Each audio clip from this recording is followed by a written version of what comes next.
Good morning সকল বন্ধুকে। সকলে ভালো আছো আশা করি, আর আমিও ভালো আছি। এখানটায় দেখো যিশু যাচ্ছে স্কুলে।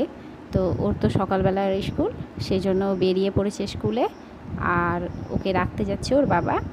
তো এখানটায় ও চলে গেল স্কুল, আর তারপরে আমি গেটটা লাগিয়ে বাড়ির দিকে ফিরে আসলাম, ঘরে আসলাম। এবার এসে দেখছি যে বিছানাটা তুলতে হবে। তো ভাবছি যে তার আগে আমি চাটা করে নিই। তো ওরা গেল স্কুল, আর আমি এদিকে চা করতে গেলাম। তো চা করছিলাম, ততক্ষণে যিশুর বাবা বাড়ি চলে এসেছিলো। তো আমি চাটা করে নিলাম, করে নিয়ে চা খেয়ে দিয়ে তারপরে গেলাম বিছানা তুলতে। আর এদিকে আমি যিশুর খাবারটা খাইয়ে পাঠিয়েছি।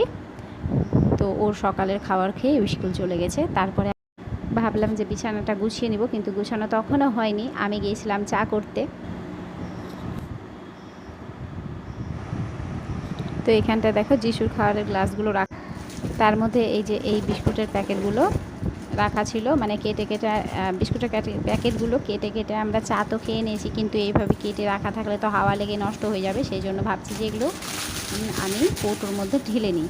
তো কৌটোর মধ্যে ঢেলে নিয়ে কাগজগুলো সব এদিক ওদিক না ফেলে একটা ক্যারি ব্যাগের মধ্যে ভরে রাখলাম। সেগুলো ফেলে দিতে হবে অন্য কোথাও নিয়ে গিয়ে, দূরে দূরে ফেলে আসে যিশু বাবা গিয়ে।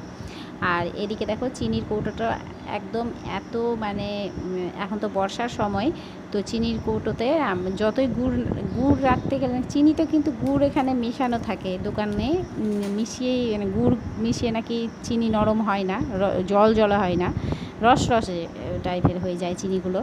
তো দেখছি তবুও কৌটোটা কেমনই যেন একটু জল হয়ে গেছে। তো কৌটোটা ধুতে হবে, সেই জন্য আমি চিনিটা আর ঢাললাম না। আর এখানে দেখো বিস্কুটগুলো ঢাললাম বলে এদিকে যিশুর খাবারের কৌটাটাও কেমন হয়ে গেছে।